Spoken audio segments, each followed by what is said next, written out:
अस्सलाम वालेकुम जी, आपको हमारे channel ALP electric solar energy में खुशामदीद। आज हम एक नए सेटअप के साथ आपकी खिदमत में हाजिर हुए हैं। यहाँ पर हमने नेटवर्क 6 किलोवाट नया एडिशन जो लॉन्च हुआ है इनवर्स कंपनी का, उसकी इंस्टॉलेशन की है।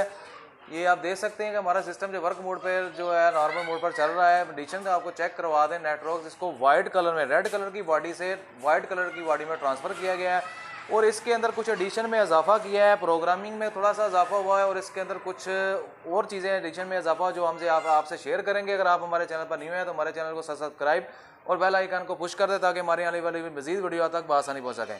तो यहाँ पर हमने 6 किलोवाट का जो 48 volt SP hybrid inverter network जो है इंस्टॉलेशन है। यहाँ पर हमने टोटल सोलर पैनल है 12 के सोलर पैनल इंस्टॉल किए हैं। 575 ईमो 6 लॉन्जी के 2 स्ट्रिंगें बनाई हैं। यहाँ पर आप देख सकते हैं कि हमारे पर MC4 के 4 कनेक्टर हैं। यहाँ पर 2 स्ट्रिंगें 6 के जो है सीरियस होकर हमने इंस्टॉलेशन की हैं। इसी तरीके से जो है वो वापडा की इनपुट है और इसके साथ ही हमने जो बैटरी इस्तेमाल की है वो लिथियम बैटरी है 100 AH की।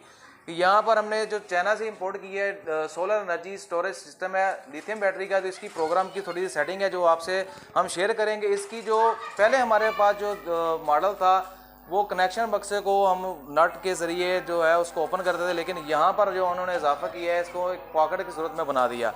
लॉक की सूरत में इसका हम ओपन करते हैं। ओपन के बाद यहाँ पर आप देख सकते हैं कि हमारे कनेक्टर इनपुट आउटपुट के जैसे कि वो पहले की तरह निस्बत वैसे ही हैं। आउटपुट और ग्रिड और स्मार्ट लोड भी है, जनरेटर की सेटिंग भी है और यहाँ पर जो है सेंसर की लीड है और बैटरी टेम्परेचर की लीड वगैरह है। और हमने लिथियम बैटरी इंस्टॉल की है। तो लिथियम बैटरी के लिए हमने MC जो है RJ47 कम्युनिकेशन केबल का इस्तेमाल किया है। इसको BMS करवाया है।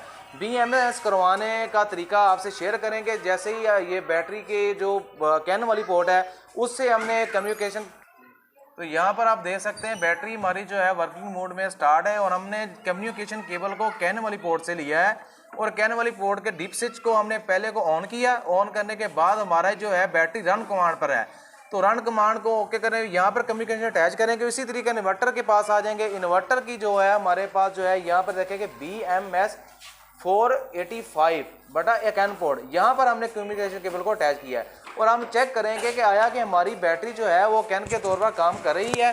अगर कर रही है तो कहाँ पे चेक करेंगे, तो हम सेटिंग की मोड में जाएंगे। सेटिंग में जाने के बाद जो है यहाँ पर बैटरी है, बैटरी को क्लिक करेंगे। बैटरी को क्लिक करने के बाद इसकी जो छोटी सी सेटिंग है वो आपसे शेयर करने। लिथियम बैटरी है, लिथियम बैटरी को क्लिक किया। लिथियम बैटरी को क्लिक करने के बाद जितने AH की बैटरी है उतने AH की हमने सेविंग की है। मैक्स चार्जिंग जो है हमने इसकी जो कंट्रोलर की खोली है 30 एम्पेयर खोली है। डिस्चार्जिंग जो है 80 एम्पेयर से है। लिथियम बैटरी से जो आप एक और भी आपसे बात शेयर कर लें, अगर लिथियम बैटरी है आप उसको 100 एम्पेयर के हिसाब से चार्ज और डिस्चार्ज कर सकते हैं। उसके बाद इसको हमने एक्टिवेट बैटरी को चेक लगाया और बैटरी को क्लिक के निशान से इसको सेटिंग को सेव करवा दिया। इसी तरीके से एरो की मदद से दूसरी सेटिंग में जाएंगे। दूसरी सेटिंग में जाने के बाद यहाँ पर वो पूछ रहा है कि बैटरी जो है कितने एम्पेयर से कितने % से वापडा पर ये चार्ज हो।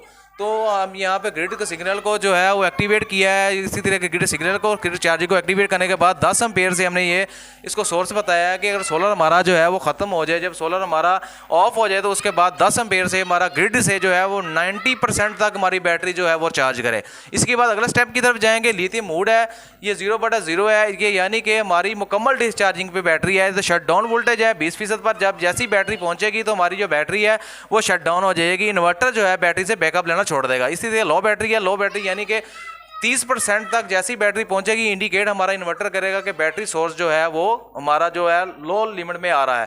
रीसेट है 50 पे जैसे ही जाएगा दोबारा इन्वर्टर बैटरी मोड पे जो है वो स्टार्ट कर देगा। इस तरीके को हमने सेटिंग को सेव करवाया। इसके आगे चलते हैं। ग्रिड की सेटिंग है, सिस्टम वर्क मोड में आ जाती है। सिस्टम वर्क मोड में यहाँ पर हम नेट मीटिंग नहीं करा रहे, 0 सपोर्ट टू लोड है। इसी तरीके से एनर्जी पैटर्न जो हमने किया हुआ है, लोड को फर्स्ट किया हुआ है। यही शेयर करूँगा कि हमारा जो है सिस्टम हाइब्रिड के तौर पर चले तो लोड फर्स्ट और बैटरी को आप सेकंड, लोड फट करके आप इसको सेव करवाएं। इसकी तरीके से आगे की सेटिंग है। इसके आगे चल लेते हैं। ये यहाँ पर आ जाते हैं SBU की सेटिंग, यानी सिस्टम वर्क मोड में अगर आप इन्वर्टर को SBU की सेटिंग पर चलाने जाते हैं तो आप यहाँ पर टाइम ऑफ यूज़ को चेक लगाएंगे और जितने घंटे यानी कि किस टाइम पे आप इसको जो है वापडा देना चाहते हैं उसको आप अपने तरतीब के हिसाब से जो है वो सिलेक्शन कर सकते हैं जेन से और ग्रिड से। इसी तरीके से हफ्ते के कितने दिन वो आप यहाँ पे हफ्ते के रेट भी सेलेक्ट कर सकते, लेकिन हम यहाँ इन्वर्टर को जो है SUB की सेटिंग पर चला रहे हैं, SBU की सेटिंग पर नहीं चला रहे हैं, तो हम सिस्टम जो है टाइम ऑफ यूज़ को चेक नहीं करेंगे। इसी के बाद आगे चलते हैं तो यहाँ पर जो है जेन पॉइंट है, यहाँ पर जेन पॉइंट में हमारा हैवी लोड के लिए जो है आप ऑलरेडी जानते हैं, मेरी कई अक्सर वीडियो में आप देख चुके हैं कि स्मार्ट लोड की क्या सेटिंग हम किस तरीके से निकालते हैं। अगर आप जनरेटर से इसको चार्ज करना चाहते हैं तो इस पोर्ट को पोर्ट को आप जनरेटर के तौर पर भी इस्तेमाल कर सकते हैं। अगर आप हैवी लोड को निकालना चाहते हैं तो आप हैवी लोड के तौर पर इस्तेमाल करते हैं। जो जेन पॉइंट हमारा होता है हैवी लोड के लिए होता है, तो हम यहाँ पर हैवी लोड नहीं निकाला, तो हम इसको जो है वो जनरेशन पोर्ट पर यही या नॉर्मल मोड पर चला रहे हैं। इसी तरीके से इसके बाद आगे चलते हैं तो बेसिक सेटिंग है। बेसिक सेटिंग में जाने के लिए यहाँ पे जो है हम चेक कर सकते हैं अपने सिस्टम वर्क मोड में। जो अगर हमारा जो इन्वर्टर है वो ग्रिड जो हमने सेलेक्ट किया है उसको आप चेक करना चाहते हैं तो सिस्टम सेल्फ चेक को क्लिक करने के बाद हम इसकी रिपोर्ट करवा सकते हैं 8/8।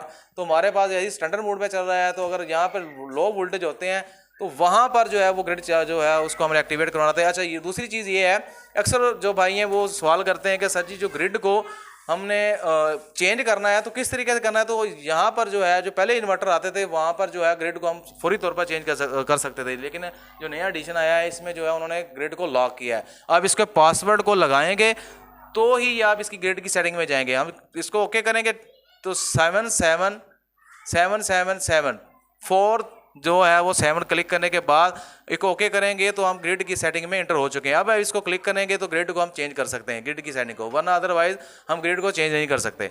तो हम इसको बैक चलते हैं। हमारा ग्रिड वैसे ही स्टैंडर्ड मोड पर चल रहा है, ऑलरेडी ओके है। ये हमारा परफॉर्मेंस के लिए जो इन्वर्टर है अब नॉर्मल मोड पर चल रहा है। ये नेटवर्क्स की जो इन्होंने पहले इंडिकेट थी DC AC और इसी तरीके से नॉर्मल मोड की तो इंडिकेटर ख़त्म की हैं। यहाँ पर अपना आइकॉन शो किया है जो बहुत ही अच्छी लाइट के साथ इनवर्क्स का जो आइकॉन शो हो रहा है। उम्मीद है जो